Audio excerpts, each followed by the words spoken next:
نحمده ونصلي على رسوله الكريم اما بعد فاعوذ بالله من الشيطان الرجيم بسم الله الرحمن الرحيم اللهم صل على سيدنا ومولانا محمد النبي الأمي وعلى آله وصحبه وبارك وسلم تسلیما کثیرا کثیرا۔ الحمدللہ مثنوی شریف کی تعلیم کی جا رہی ہے، اور اس میں ایک یہودی ظالم بادشاہ کا قصہ چل رہا ہے جس نے کہ عیسائیت کو ختم کرنے کی کوشش کی، اور اس کے وزیر نے اس کو سمجھایا کہ عیسائیوں کو جان سے مارنے کا فائدہ نہیں ہوگا، کیونکہ سختی کی وجہ سے وہ اپنے دین کو چھپا لیں گے، اپنے آپ کو اوپر سے غیر عیسائی ظاہر کریں گے اور اندر ان کا ایمان قائم رہے گا۔ تو ان کو ختم کرنے کا طریقہ یہ ہے کہ ان کے دین کی تعلیمات جو ہیں وہ خلط مت کر دی جائیں، اور اس طرح یہ آپس میں لڑ پڑیں گے اور ایک دوسرے کو خود مارنا شروع کر دیں گے، اور جو بچے گا اس کے پاس بھی دین کی صحیح تعلیمات نہیں ہوں گی۔ تو اس خطرناک منصوبے پر عمل کرنے کے لیے وزیر نے بادشاہ سے کہا کہ اس کے ناک اور کان کاٹ دیے جائیں اور کہا جائے کہ یہ عیسائی ہو گیا، اور اس کو پھر نکال دیا جائے ملک سے۔ اور پھر وہ نکال دیا گیا اسی طرح ناک کان کاٹ کے، اور پھر اس نے عیسائیوں کی بستی کا رخ کیا، اور وہاں پہنچ کر اس نے عیسائیوں سے کہا کہ اس نے عیسائی مذہب کو قبول کر لیا ہے، اور بادشاہ نے سزا کے طور پہ اس کا یہ ناک کان کاٹ کر اس کو ملک سے نکال دیا ہے۔ تو یہودی وزیر کی اس جرت کو دیکھ کے، اس قربانی کو دیکھ کے عیسائیوں کے دل میں اس کی بڑی وقت پیدا ہو گئی، وہ بہت مقبول ہو گیا، اور رفتہ رفتہ وہ ان کا دینی رہنما بن گیا۔ اس نے عیسائی سرداروں کے 12 گروہ بنائے اور انہیں عیسائیت کے نام پر متضاد باتوں کی تعلیم دے کر عیسائیت کو فرقوں میں بانٹ دیا۔ اس کا مقصد ظاہر ہے کہ عیسائیوں کا دین خراب کرنا تھا اور ان کو تفرقے میں ڈال کے لڑانا تھا۔ مولانا روم رحمۃ اللہ علیہ کا طریقہ یہ ہے کہ وہ کوئی دلچسپ حکایت یا کہانی شروع کر کے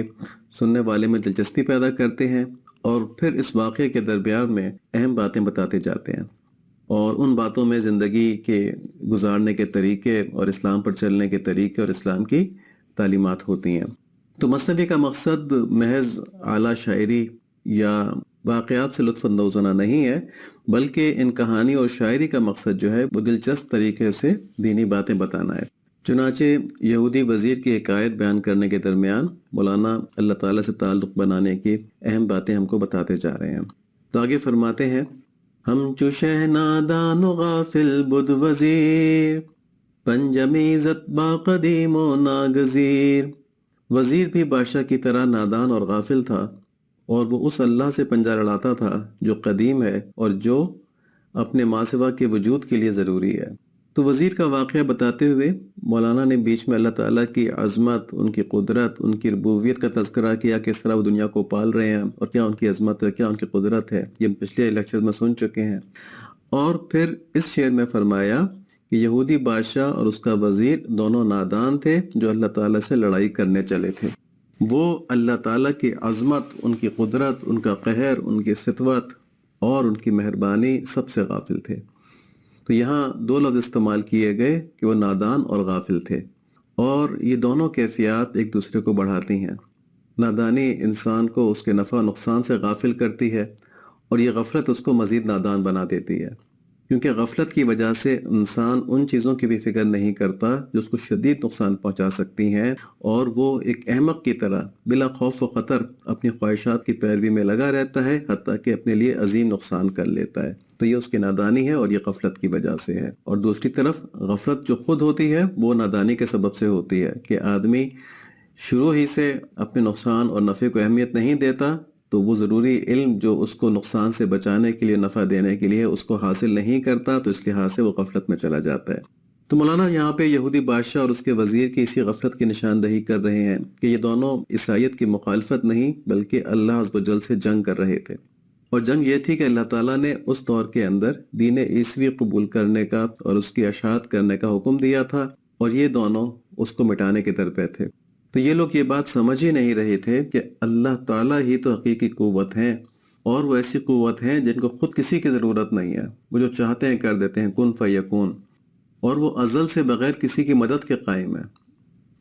اس کے برعکس تمام مخلوقات اپنے پیدا ہونے میں، اپنے وجود کو برقرار رکھنے میں، اپنے نفع حاصل کرنے میں، اپنے نقصان سے بچنے کے لیے ہر چیز میں اللہ تعالیٰ کے حکم کی محتاج ہیں۔ تو جب تمام مخلوقات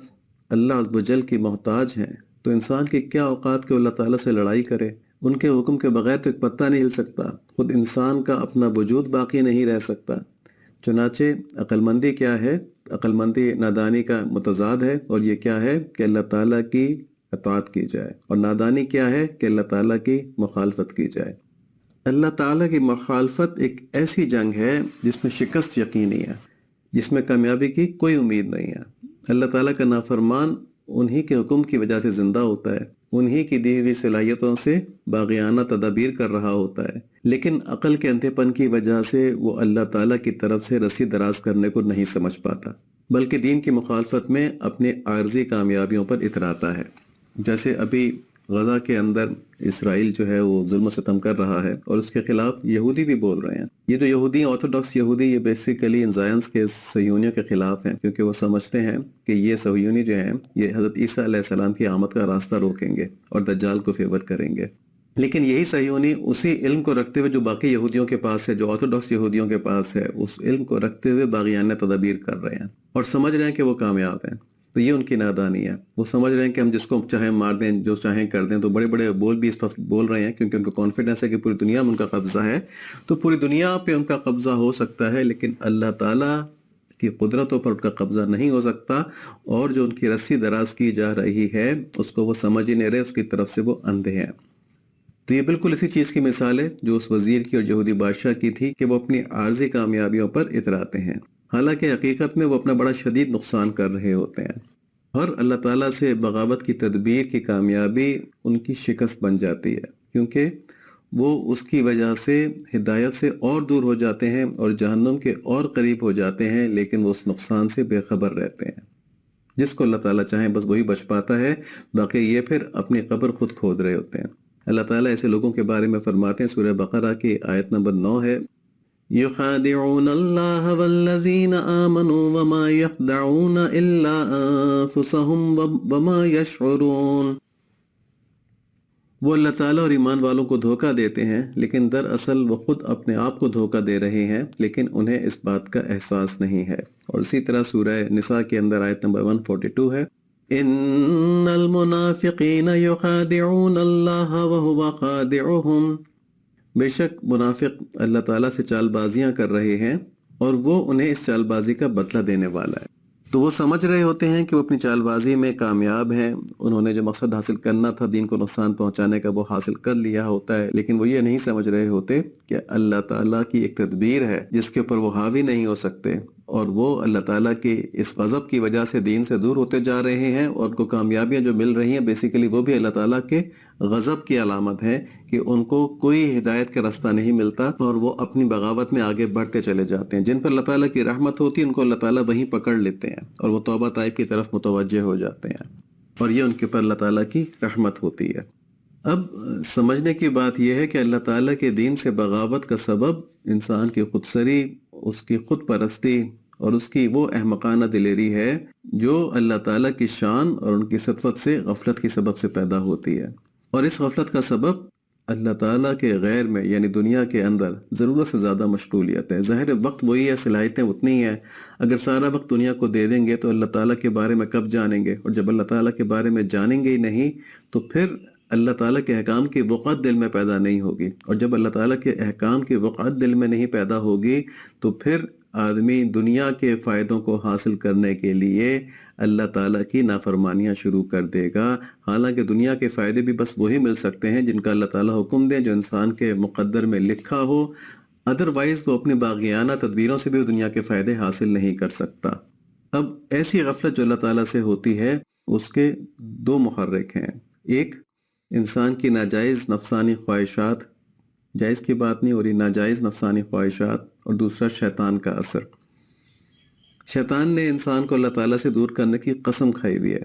سورہ اعراف کے اندر آیت نمبر 16 میں اس کا واقعہ بیان کیا گیا ہے، لیکن اس کو صرف دل میں وسوسہ ڈالنے کی قدرت دی گئی ہے، وہ ہاتھ پکڑ کر انسان کو اللہ تعالیٰ سے دور نہیں کر سکتا۔ اب دل اگر نفسانی خواہشات سے بھرا ہوا ہوگا تو شیطان کا آسانی سے آلائے کار بن جائے گا، کیونکہ شیطان جو ہے وہ ان خواہشات کو ہی اللہ تعالیٰ کی نافرمانی کا ذریعہ بناتا ہے۔ جیسے کسی کے دل میں مال کی محبت ہے تو شیطان کہتا ہے کہ بہت امیر آدمی ہے، اس نے یہاں بینک سے پیسے نکلوائے، تم جا کے اس کو لوٹ لو۔ اب اگر کسی کے دل میں مال کی محبت ہی نہ ہو تو شیطان اس کو کیا وسوسہ ڈالے گا کہ جا کے لوٹ لو، کہ میں کیوں لوٹ لوں، تمہیں پیسہ ملے گا، مجھے پیسہ چاہیے نہیں، میرے روزی جتنی اللہ تعالیٰ نے لکھی مجھ کو مل رہی ہے، تو شیطان اسے جرم نہیں کروا پائے گا۔ تو یہ دل کے اندر انسان کی خواہشات ہوتی ہیں غلط، اور حرص اور خواہشات کو پورا کرنے کے لیے شیطان اس کو غلط وسوسے ڈالتا ہے، جس پر وہ اپنی حرص کی وجہ سے، اپنی نفسانی خواہش کے اوپر مر مٹنے کی وجہ سے عمل کر ڈالتا ہے اور اللہ تعالیٰ کی نافرمانی کی پرواہ نہیں کرتا۔